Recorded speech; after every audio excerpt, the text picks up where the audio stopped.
नमस्कार दोस्तों, कैसे हैं आप लोग? उम्मीद करता हूँ अच्छे और शानदार होंगे। स्वागत है आप सभी का दिशा स्टडी अड्डा में और आज की इस क्लास में। तो चलिए दोस्तों शुरू करते हैं आज की क्लास शानदार प्रश्नों के साथ में। पहला प्रश्न है कि किस खिलाड़ी की बीबीसी यानी कि किस खिलाड़ी को BBC Indian sports woman of the year 2025 पुरस्कार से सम्मानित किया गया है? तो ये स्मृति मंधाना को सम्मानित किया गया है। ठीक है, 2025 का BBC Indian sports woman of the year, ये आप लोग याद रखना। और ये स्मृति मंधाना को दिया गया है। ठीक है, तो इनको क्यों दिया गया है? तो ये इनको इसलिए दिया गया है कि 2025 में इन्होंने शानदार प्रदर्शन किया। ठीक है, और भारत की महिला क्रिकेट विश्व कप जीत में महत्वपूर्ण भूमिका निभाई। ठीक है, और लगातार उत्कृष्ट बल्लेबाजी और नेतृत्व क्षमता के आधार पर इनको यह पुरस्कार दिया गया है। ठीक है, तो ये पुरस्कार 16 फरवरी को दिया गया नई दिल्ली में। ठीक है, और इसमें हरमनप्रीत कौर, दिव्या देशमुख और ज्योति राजी और सुरुचि सिंह शामिल थी, लेकिन हाल ही में फाइनली स्मृति मंधाना को दिया गया, यानी इन्होंने जीता। ठीक, तो यह सम्मान जो है भारत में महिला खिलाड़ियों की उपलब्धियों को पहचान देने वाला प्रतिष्ठित पुरस्कार माना जाता है। ठीक, ये आप लोग याद रखना। तो 2025 का जो है वो स्मृति मंधाना ने जीता है और 2024 में जीता था पीवी सिंधु, ये आप लोग याद रखना, पूछा जा सकता है। ठीक, और 2023 का जीता था मीराबाई चानू ने। ठीक है, जो भारोत्तोलन की खिलाड़ी हैं। ठीक है, वेट लिफ्टिंग की। और 2022 का जीता है साक्षी मलिक ने, जो कि कुश्ती की थी, कुश्ती खेलती थी। और 2021 का फिर से मीराबाई चानू ने। और 2020 में पीवी सिंधु ने जीता है। ठीक है, तो ये आप लोग याद रखना, 2 बार जीता है पीवी सिंधु ने और 2 बार जीता है मीराबाई चानू ने।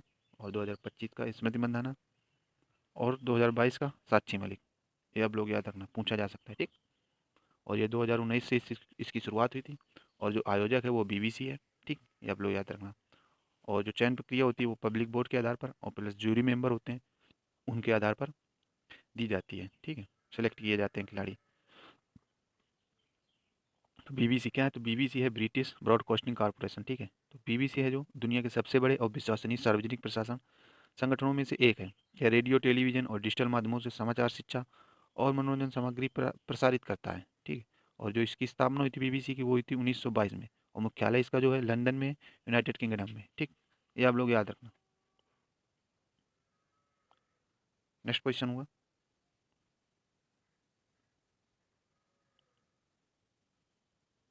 कि हाल ही में BBC emerging player of the year पुरस्कार किसने जीता है? तो ये जीता है दिव्या देशमुख ने। ठीक है, जो कि शतरंज खिलाड़ी हैं, इन्होंने जीता है। नेक्स्ट क्वेश्चन होगा कि रक्षा मंत्री राजनाथ सिंह ने माउंटेन रडार और मिसाइल इंटीग्रेशन फैसिलिटी का उद्घाटन कहाँ किया है? तो ये किया उन्होंने बंगलौर में। ठीक है, तो ये क्या है माउंटेन रडार और मिसाइल इंटीग्रेशन फैसिलिटी? तो ये दोस्तों, ये एक उन्नत रक्षा तकनीक सुविधा है। ठीक है, जिससे उच्च पर्वतीय क्षेत्रों में उपयोग होने वाली रडार एवं मिसाइल प्रणालियों के एकीकरण यानी इंटीग्रेशन और परीक्षण के लिए विकसित किया गया है। ठीक है, तो ये जैसे ऊंचे इलाकों में भारतीय सेना तैनात है उनके बहुत काम आएगा। ठीक है, और माउंटेन जो रडार है वह ऊंचाई वाले क्षेत्रों में निगरानी के लिए विशेष एक प्रकार का रडार होता है। ठीक है, और जो दुश्मन के ड्रोन होते हैं, उनके विमान होते हैं, वो उनकी मिसाइलों का जो है ना, तो वो पता लगाने के लिए माउंटेन रडार का उपयोग किया जाएगा। ठीक है, और कठिन भौगोलिक परिस्थितियों में सटीक ट्रैकिंग यानी कि जो भी मौसम अनुमान होगा वो सटीक बैठ सके। और मिसाइल इंटीग्रेशन फैसिलिटी क्या है? तो यह वायु रक्षा मिसाइल प्रणालियों का परीक्षण और समन्वय। ठीक है, यानी रडार डेटा के साथ जो मिसाइल सिस्टम का एकीकरण, यानी जो माउंटेन रडार होगा उसके साथ जो मिसाइल होगा उसका एकीकरण करना। ठीक, ये सब काम है इसके। और नेक्स्ट क्वेश्चन होगा कि टीसीएस ने भारत में 200 मेगावाट का एआई डेटा सेंटर इंफ्रास्ट्रक्चर बनाने के लिए किस अमेरिकी चिप निर्माता के साथ साझेदारी की है? तो एएमडी के साथ की है। ठीक है, तो एएमडी जो है वो एक अमेरिकी कंपनी है। टीसीएस के बारे में समझते हैं। तो टीसीएस क्या है दोस्तों? तो टीसीएस है टाटा कंसल्टेंसी सर्विस। ठीक है, ये भारत की सबसे बड़ी आईटी सेवा एवं परामर्श कंपनी है। ये टाटा ग्रुप की प्रमुख कंपनी है और दुनिया भर में डिजिटल टेक्नोलॉजी और बिजनेस समाधान प्रदान करती है। जो टीसीएस की स्थापना हुई थी वो हुई थी 1968 में। ठीक है, और इसके जो संस्थापक हैं वो है टाटा ग्रुप। ठीक है, और मुख्यालय जो है वो है मुंबई, महाराष्ट्र में। ठीक है,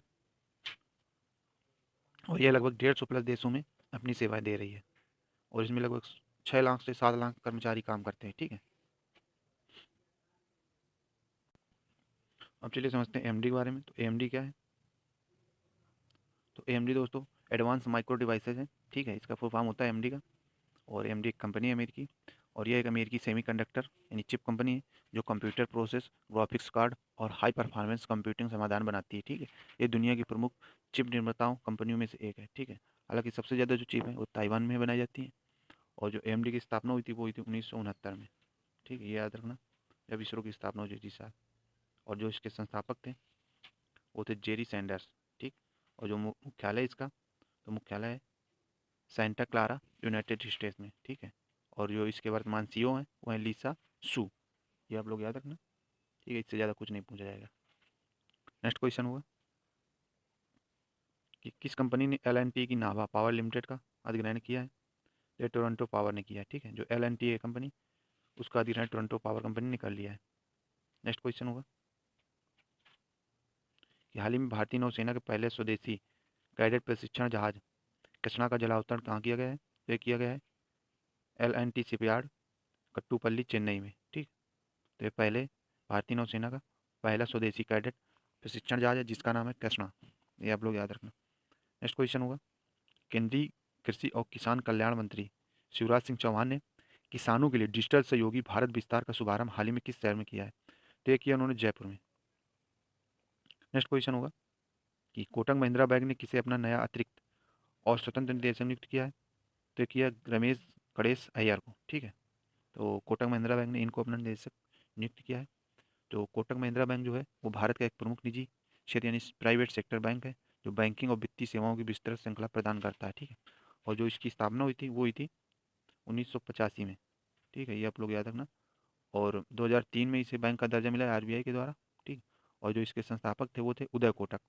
और जो इसका मुख्यालय है वो है मुंबई में, महाराष्ट्र में। ये आप लोग याद रखना। ठीक, नेक्स्ट क्वेश्चन होगा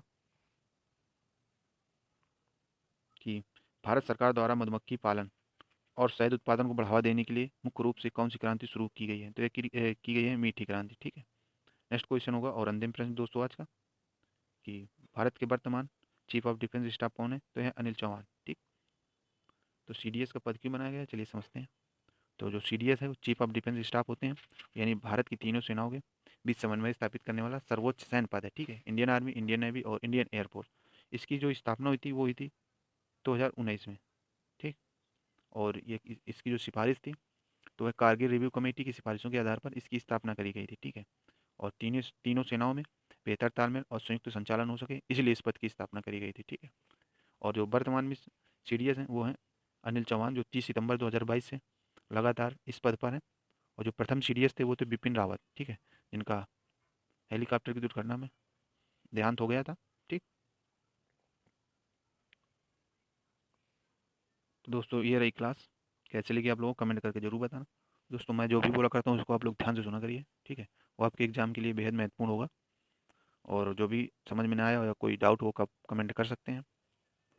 तो चलिए मिलते हैं कल एक नई क्लास में शानदार प्रश्नों के साथ में। तब तक के लिए दोस्तों जय हिंद,